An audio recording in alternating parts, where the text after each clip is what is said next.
And now I'd like to introduce our first discussant, discussing his paper, Black and O'Leary Hawthorne, Bundle Theory of Substance and the Identity of Indiscernibles, from student Potsdam, Daniel Pinto.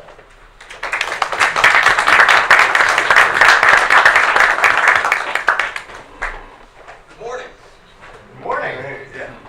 So today I'm going to be talking about a narrow issue in metaphysics. The articles I will be discussing, as you said, is Max Black's The Identity of Indiscernibles, and John O'Leary Hawthorne's response to it, The Identity of Indiscernibles and the Bundle Theory of Substance. Now, both of these revolve around a very similar question. What is the relationship between a particular and its universals? I'm not going to be giving arguments for the existence of universals. Actually, by the end of the talk, you may see that holding the existence of universals is not the easiest thing to do. Rather, what I want to do is show the consequences of holding a particular conception, the consequences of holding a specific metaphysical theory that posits their existence. These consequences are seemingly valid, but in my opinion, counterintuitive. And I kind of look forward to seeing if you guys think that they are counterintuitive as well. So when you're asking about a universal and particulars, you're asking in effect for an account of substance. Now, substance comes from two Latin words, sub, which means under, and stare, which means stands. So we're asking what stands under all of, I guess, everything in existence, right? We're asking a very basic ontological question. What exists that is most basic and still ontologically significant? So different philosophers have given different accounts of this. Descartes posited that there are two types of stuff. There's physical stuff, and then there's mental stuff. Leibniz saw substances to be complete individual concepts. He called them monads. These were particular things that you could ascribe all predicates to past, future, and present rightfully. Locke posited what's called bare substratum. The bare substratum is a propertyless substratum, and what it does is it holds all the properties itself without having any properties itself. Now this substratum could be called bare particulars, and what his conception allows is you have universals. Let's say you have the universal of redness and squareness, and you have this bare particular. You take the redness, you take the squareness, you put it into the bare particular, and now you have a red square. But upon examining this idea, it may seem a little sketchy, right? When we're doing metaphysics, which kind of has a negative connotation sometimes because of its speculative nature, do we really want to hold the existence of things that we don't have any empirical evidence for, right? So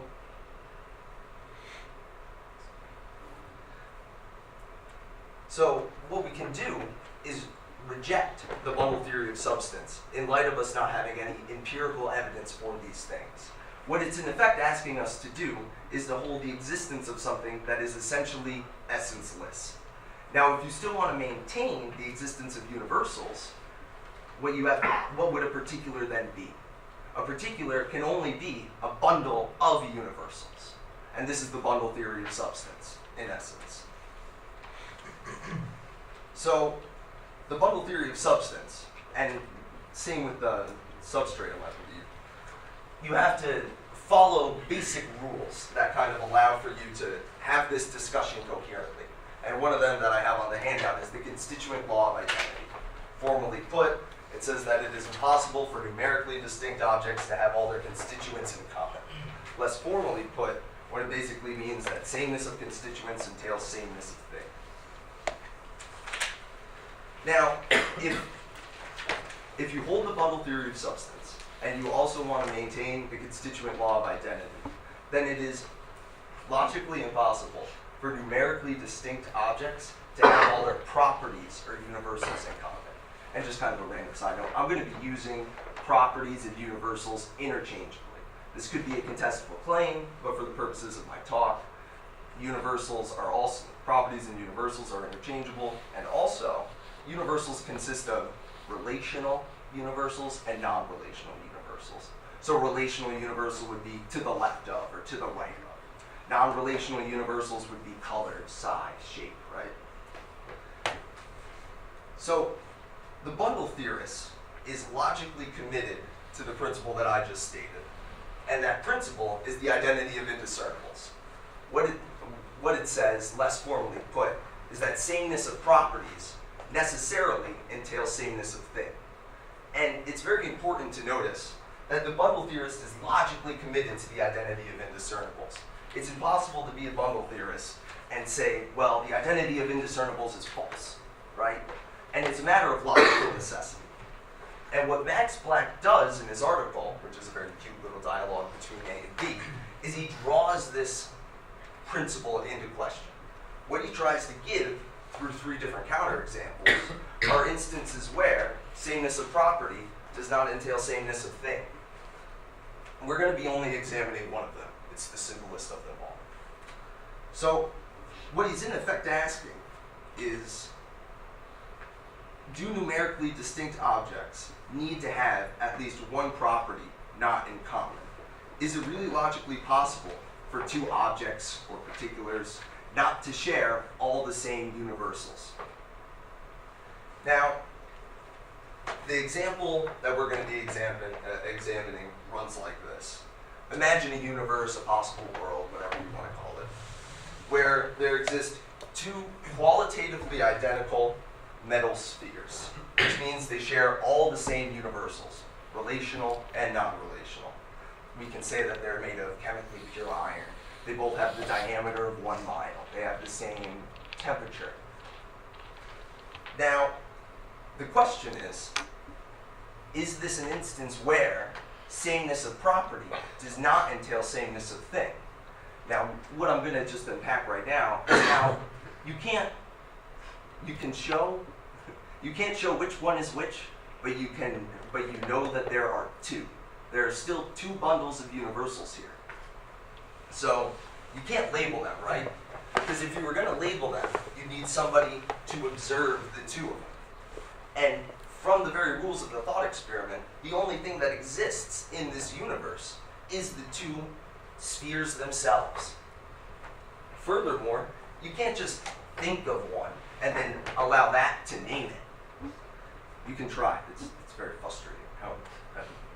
We can talk about that while we're discussing it. And you can't use space to discern the 2 either. This follows from space being relational. Now, essentially what that means is that if you have different things in different places, then the places that they occupy are different.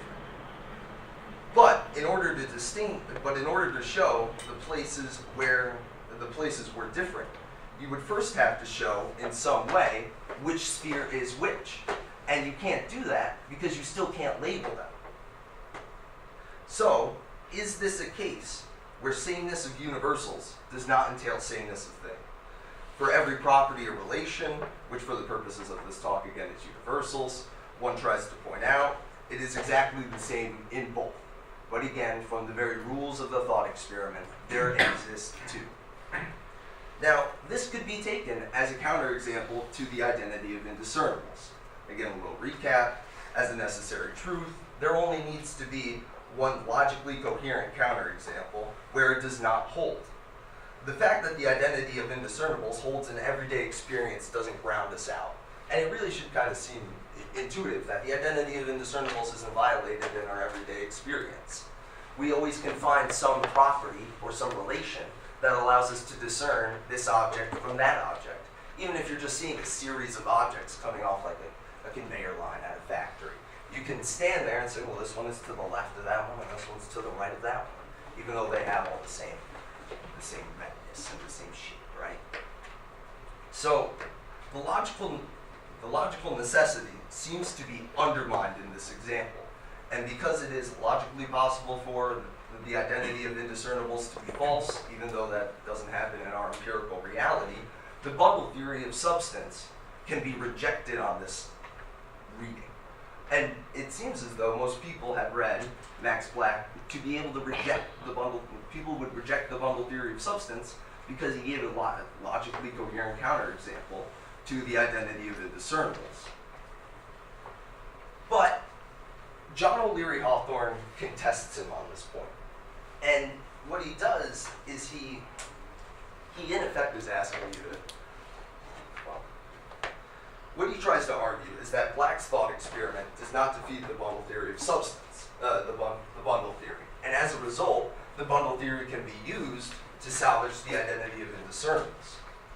In a nutshell, he's going to hold that Black assumes the spheres are numerically distinct.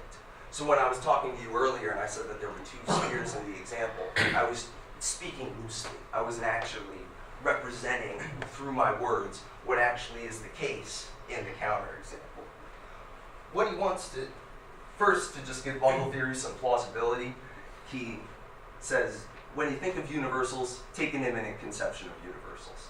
What this basically means is that universals don't exist in some weird, spooky, platonic realm, and then they're instantiated into our world. An immanent conception of universals, however, says that universals exist in space and time. The black of my pants right here, if there was a nearly identical pair of pants, because if they were identical, then they would be the same thing. But the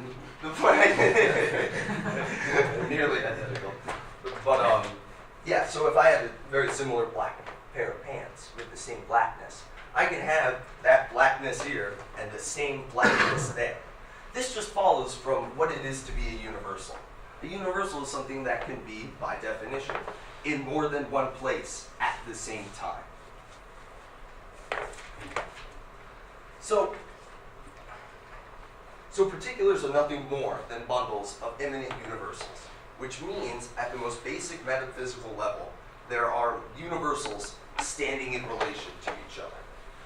So the bundle theorist should say, Black is picturing a world where one bundle of universals is in exact relation to itself. There's one bundle of universals fully present in two places. Because again, I can't say that the places are different because then I would be able to win. So what he's also in effect asking is, Black says that these spheres are numerically distinct, but I can't discern between the two. Identical is equivalent to indiscernible. Discernible is identical to distinct, means distinct. So what Hawthorne argues is that these two things, because they have all the same properties, are not numerically distinct. That's not what identity is. What these two bundles are numerically identical. They have all the same relational and non-relational universals. So a world where one bundle is at a distance from itself does not violate the identity of indiscernibles. The sameness of property still entails the sameness of thing because he's going to hold that there's only one bundle. There's only one bundle, but it is two. So think back to the counterexample. It's incredibly simple, but in my opinion, annoyingly difficult. If you are inclined to say that there are two spheres, then the identity of indiscernibles is wrong, and bundle theory is out the window. But then Hawthorne demonstrates, I think rightly, that this line of reasoning is wrong. Just what it is to be identical is derived from the converse of the identity of indiscernibles. We ground out our notion of strict identity through Leibniz's The Indiscernibility of Identicals, which states that sameness of thing entails sameness of property. But this is just counterintuitive in my opinion. How can you have one thing in two different places, even when you're not just talking about universals? When you really contemplate it, it seems as though, yeah, if you want to hold that particulars are merely bundles of universals, then it just seems to follow that it should be possible for there to be one thing in two different locations. But this just seems kind of absurd. So it's possible to say Black is right, but what matters is the logical. It is possible to say Black is right, but matters of logical necessity have nothing to do with empirical reality, right? So you could try to say that we don't need the identity of indiscernibles to really uphold this stuff because it doesn't really apply to what we should be talking about. So I guess in conclusion, I see some counterintuitive consequences on this, but I have trouble identifying what exactly is wrong. O'Leary-Hawthorne doesn't violate the constituent law of identity. He doesn't give us an instance where sameness of constituents entails he doesn't give us an instance where sameness of constituents does not entail sameness of thing. And he doesn't violate the indiscernibility of identicals, as I already said. The sameness of thing still entails the sameness of properties. That's kind of it. So.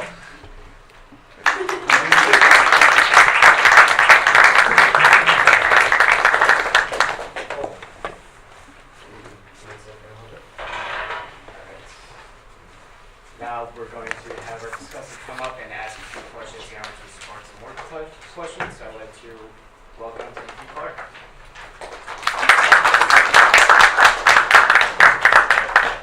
So I'd just like to thank Dan to start out for his wonderful presentation on Black's Balls. So I just have a couple of questions for you. Couldn't resist. At the end of it, you conclude that it's sketchy, that it's counterintuitive, that a single bundle of universals can exist in multiple locations. So, why do you feel that way? Why should our intuitions be? Why is it your intuition that should be the case? And then the next question is, why can't a single bundle? Why can't a single bundle exist in multiple locations? So, for O'Leary-Hawthorne, Black's universe has one bundle of universals fully present in two different locations. So, what justifies us saying this?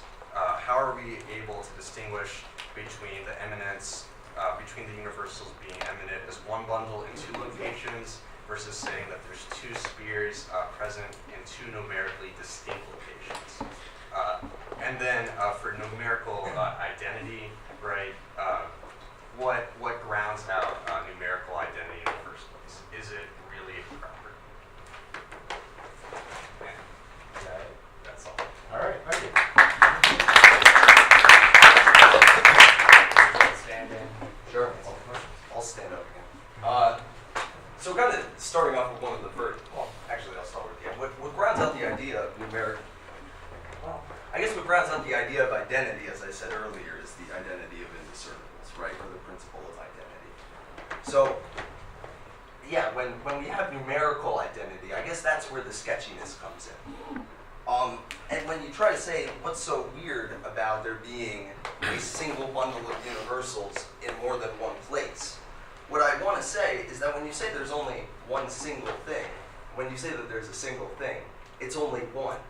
And then what, in effect, Hawthorne is asking you to do is to say that one is two. Do you see that? Like, this just follows, again, from what it is to be a universal. So the universals can be present in more than one location at the same time, but it doesn't seem as though we should be able to have distinct particulars or concrete particulars that are the same, that are one thing, but are in more than one location. So that's how I would respond to that part. Do you guys have any other questions, or do you have any responses to what I just said? I want to go off on what he was just talking about. It seems more like a type token distinction. Yeah. Where, I mean, I'm still having trouble seeing how it's not possible to have two instances of the same thing. In that you're saying that this particular bundling is so unique such that it can't possibly be in two different places at the same time. I mean, is it part of its? Oh, okay. So, I'm going to probably have you say the second part again. But let me respond to the type token thing. So let's say I could write up on this thing, right? And I have a little box. And I wrote the in one part here and the in the other part there. So now, according to what you just said, I have two tokens of the same type. But do you really want to say that those two things are the same exact thing? No. I mean, they both have the same word, they're both a definite article, but they have two different I guess one thing they say, yeah, they have two different independent existences, if you will. One's right here, the other one's right there. So what was the second part again? I'm sorry. Yeah. But the follow-up question, if somebody else says something quickly. In the beginning of your paper, I think you wanted to reject Locke's theory of sort of like substratum because there was a lack of empirical evidence. Yes. But can you provide empirical evidence of that distinction in itself? Of the distinction In that having two different tokens, you want to say that they are, for all intents and purposes, the same thing, but not the same thing at the same time. Yeah. So I think I could find Locke's substrate very attractive now because he would be able to account for this instance, right? This bundle of not bundle of universes, but these properties in this sphere here are part of this bare particular, and these properties here are part of this bare particular. And the identity of I don't even know if the identity of the circles would apply there. But yeah, so he can account for this by saying that, these properties are part of this one, and these properties are part of that one. And then that would round out the identity of indiscernibles, because then you would have an instance where sameness of property, they just have different properties. One has the properties of being in this bare particular, but one has the properties of being in this other bare particular. In the beginning, I guess I was trying to pump your guys' intuitions to make it seem like the bundle theory of substance would only be a valuable metaphysical theory if you want to hold the existence of universals. I think it is kind of weird to think of something that is essentially essenceless, a propertyless bearer of all properties. And yeah, kind of just reiterate what I said earlier, the idea that when we're doing metaphysics, we should only posit the existence of things that we have empirical evidence for, seems pretty, I don't know, intuitively right to me. Maybe you guys differ on that. And I mean, if it has some sort of other explanatory value, maybe, like, the instance I just pointed out, then it kind of seems like a more viable theory. But, where are we ever going to find something that has no properties? He posits the existence of it for its explanatory value. And then this can be, expanded to a larger point about metaphysics. A lot of it is a cost-benefit analysis. So this stuff right here, again, to say what I said in the beginning of the presentation, this whole idea of holding universals, all these consequences of holding universals, if you're a nominalist, you hear my talk and you go, okay, fine, these are your own problems. I can explain all these similar phenomena by denying the existence of those things. And then you may want to say, and I don't know a lot about nominalism or trope theory, but then you could just become a trope theorist, and you'd be able to account for these problems in a different sort of way. Any responses, questions, queries, clarifications? The floor is open to any and all questions if you have it. I can give you guys a different argument. If you want to, we got time. So this was something actually that I was throwing around in my head when I was first when I was reworking the paper for this conference. And when we say the constituent law of identity, what exactly counts as a constituent, right?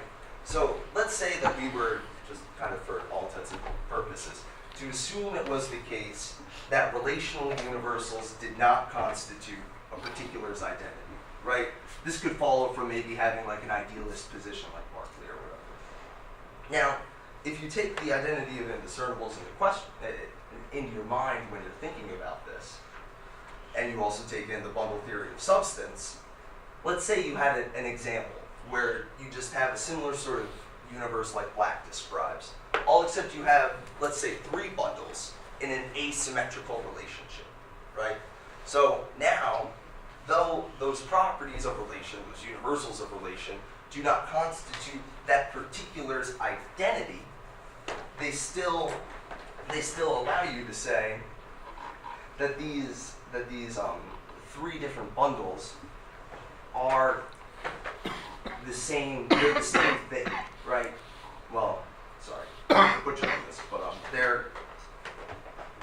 they have all the same properties internally. They have all the same non-relational universals. but they are not the same thing because they have, well, because they have different relations. That was something I was throwing around that just picture. You guys have. So, I mean, back to Tim's question, which is why can't a single bundle exist in two locations?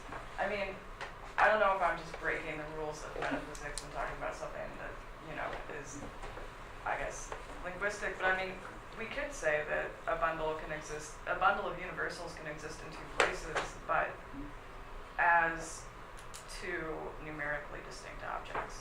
I mean, is that possible? Couldn't you say that we need to think about bundles, like what we mean by bundle? And, I mean, a bundle could exist, but as two objects. Yeah, so this is a really good question. What counts as a property? What counts as a constituent? So in the beginning of Black's dialogue, he says that identity and difference cannot be used to ground out the identity of indiscernibles because then it gets reduced to a trivial truth, right? So yeah, I mean, it's an open question in my opinion. I don't know the answer to what actually constitutes a particular's identity when we're trying to ground that idea out. I think that the broader scheme of what I think Black, O'Leary Hawthorne, and my discussion right now is talking about is the in-principle aspect of things.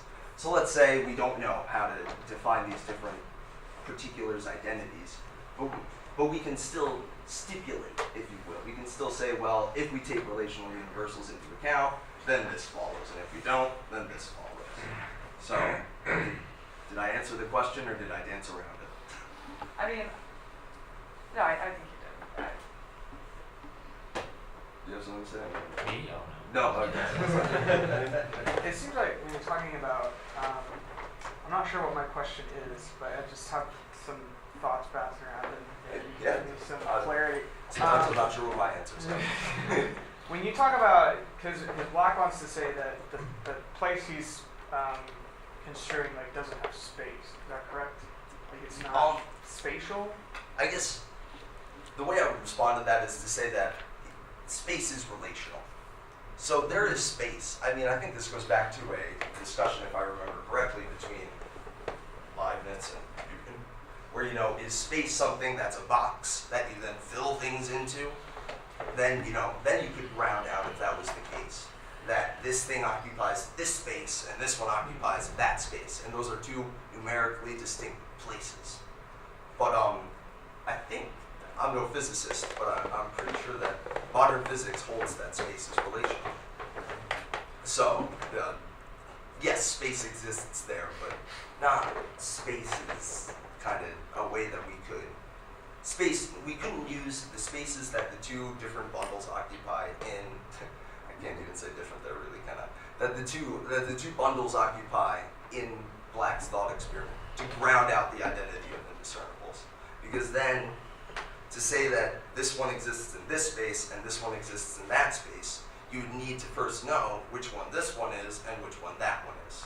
And you guys can try to do that, and I'll try to defend that part. But I think that's what seems counterintuitive about the idea of a single bundle of universals in two different locations. Is what does that mean if you're not talking about relational space? What is a location in that sense? It seems like location necessarily is tied to the idea of space and time. But if you're not really talking in those terms, then where do we get even any meaningful concept of the idea of being in two different locations, I guess? yeah, I mean, this is kind of it's a nice way of putting it. This is the counterintuitive result of saying space is relational in this example.